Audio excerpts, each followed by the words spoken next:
ভারত একেবারে চিহ্নিত করে করে পাকিস্তানের জঙ্গি ঘাঁটিগুলো ধ্বংস করে দেয়, কিন্তু পাকিস্তান কতটা নির্লজ্জ দেখুন। পাকিস্তান যে হামলা চালানোর চেষ্টা করলো ভারতের ওপর, সেটা একেবারে ব্যর্থ করে দিল ভারত। পাক হামলার কথা জানালো ভারত সরকার। কাল রাতে ভারতের 15টি শহরে হামলার চেষ্টা করেছিল পাকিস্তান। শ্রীনগর, অমৃতসর, পাঠানকোট, জলন্ধর, চণ্ডীগড়, লুধিয়ানা, অবন্তিপোরা, জম্মুকেও টার্গেট করেছিল পাকিস্তান। তালিকায় ছিল ভাতিন্ডা, কাপুরথালা, আদমপুর এবং ভুজ।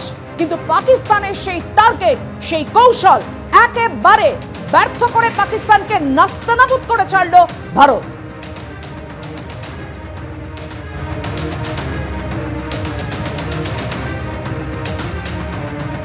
ভারতের 15টি শহরকে টার্গেট করেছিল পাকিস্তান। 15টি শহরের সেনা ছাউনিকে। ভারত কিন্তু তা করেনি। 22 এপ্রিল পেহেলগাঁওতে যেভাবে বেছে বেছে হিন্দু পর্যটকদের নিধন করে জঙ্গিরা, তারপর ভারত প্রত্যাঘাত চালায় 15 দিন পর, শুধুমাত্র জঙ্গি ঘাঁটিগুলোকে চিহ্নিত করে। আর পাকিস্তান কতটা নির্লজ্জ, পাকিস্তান 15টি শহরের ভারতের সেনা ছাউনিকে টার্গেট করলো, যদিও সেই হামলার চেষ্টা ব্যর্থ করে দিল ভারত।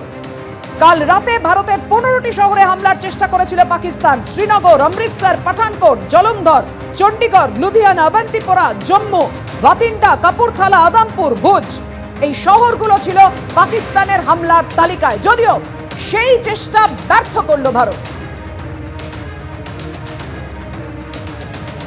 আর পাকিস্তানের উপর ভারতের এই প্রত্যাঘাতে কর্নেল সোফিয়া কুরैशी কি বললেন, রাখবা প্রদেশ সামনে।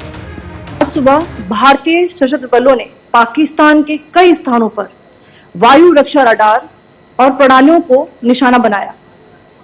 भारत की प्रतिक्रिया समान क्षेत्र में समान तीव्रता के साथ की गई।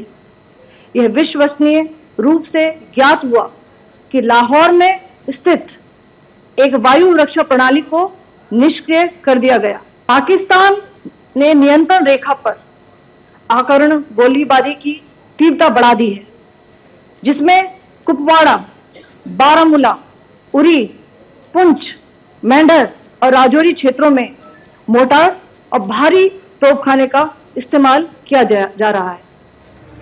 অর্থাৎ যে অস্ত্র ব্যবহার করে পাকিস্তানকে ঘায়েল করলো ভারত, কিভাবে কাজ করেছিল সেই ড্রোন এবং মিসাইল, অ্যান্টি মিসাইল, সেই ছবি আপনাদের সামনে রাখবো এবং সে বিষয়ে তথ্য জানাচ্ছি। হারপি ড্রোনে অ্যান্টি রেডিয়েশন সিস্টেম থাকে, স্বয়ংক্রিয়ভাবে একেবারে নির্দিষ্ট লক্ষ্যবস্তু খুঁজে আঘাত করতে পারে এই হারপি ড্রোন। দীর্ঘস্থায়ী আক্রমণে অত্যন্ত কার্যকরী এই হারপি ড্রোন 9 ঘন্টা পর্যন্ত সক্রিয় থাকে। যে কোনো আবহাওয়ায় দিন ও রাতে আক্রমণ শানাতে সক্ষম হারপি ড্রোন ফ্রিকোয়েন্সি অনুযায়ী লক্ষ্যবস্তু স্থির করে স্বয়ংক্রিয় আঘাত হানতে পারে। যে কোনো দিক থেকে মাটির ওপরে বা গভীরে আঘাত হানতে পারে এই হারপি ড্রোন। শত্রুপক্ষের এয়ার ডিফেন্স সিস্টেম নিষ্ক্রিয় করতে কার্যকরী এই হারপি ড্রোন। যে হারপি ড্রোন দিয়ে ধ্বংস করা হলো পাক এয়ার ডিফেন্স, দেখতে পাচ্ছেন সেই হারপি ড্রোনের ছবি রেখেছি আপনাদের সামনে।